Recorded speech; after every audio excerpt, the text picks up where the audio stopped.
Democrats are being accused of hypocrisy for protecting themselves but not their constituents. Protesters are banned on the block where Chicago Mayor Lori Lightfoot lives, while the city sees a spike in shootings and murders. Lightfoot defended the move. Take a look. This is a different time like no other.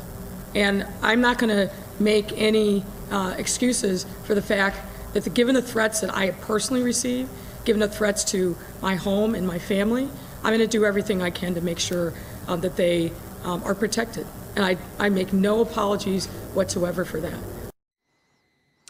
Greg, you are high profile and have no doubt received threats in the past. Is there a Fort Gutfeld in the campground where you live?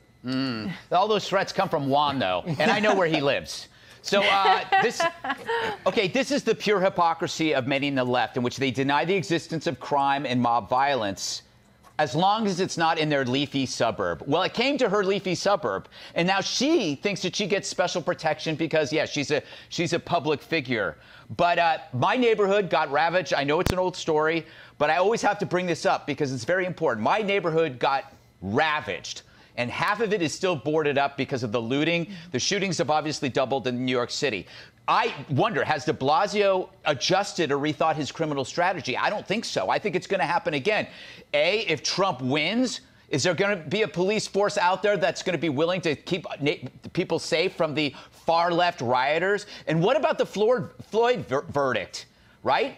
We don't know how that's going to go. And if it doesn't go the way that people want it to go, what's going to happen? More American chaos. And the media will pretend it doesn't happen because they're in charge of the race-baiting narrative. Juan, if the mayor of Chicago has a right to the safety and sanctity of her home, do her constituents also have that same right? I think we all do, right? I think that's the idea. And in Chicago, by the way, the law says that you are not allowed to have protests in residential neighborhoods. Now, Trey, I don't know if that's constitutional, but I think that's the line that they say they are upholding. I will say this. I live in D.C., as you know, and right now there's a fortress basically around the White House. You can't go in Lafayette Square. Why? Because they say it's for security reasons. They want to make sure there's no security issue. So this extends across the board. You see this in other cities in terms of mayors and city council members. But I think the whole point about hypocrisy is pretty weak here. The idea is that we all should feel secure in our home. Yeah. Martha, let me ask you, you're a straight shooter. Do you see any duplicity between the mayors not wanting even peaceful protests, but yet shops are being set on fire in the city?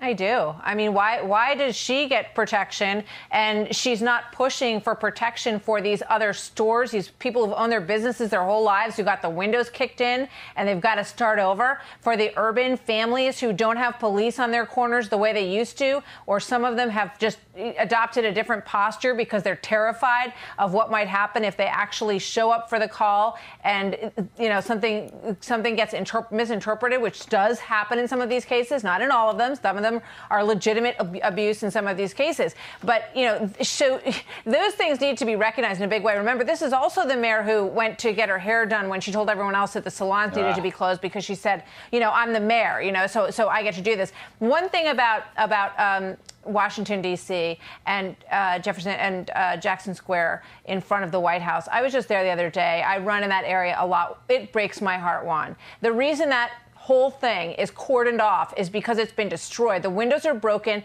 Everything is boarded up. Graffiti is everywhere. They tried to pull the statue down in the middle of that beautiful historic place.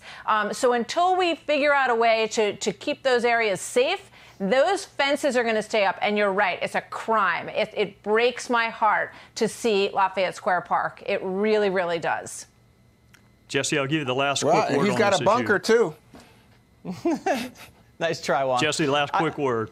Yeah, because if one of those radical Antifa Black Lives Matter ever got a hold of Trump, he'd be dead. That's why he's secure, Juan. I understand the hypocrisy. If you're a suburban couple wearing a pink polo shirt, you're not allowed to secure your property. Huh. But if you're a Democratic mayor in Chicago, you're allowed. And the other hypocrisy is this. Chicago has tried to prohibit you from owning a handgun. They're trying to prohibit you from owning an AR-15. They don't protect businesses big and small. And they don't prosecute the looters and the rioters and people that attack police officers. That is the hypocrisy.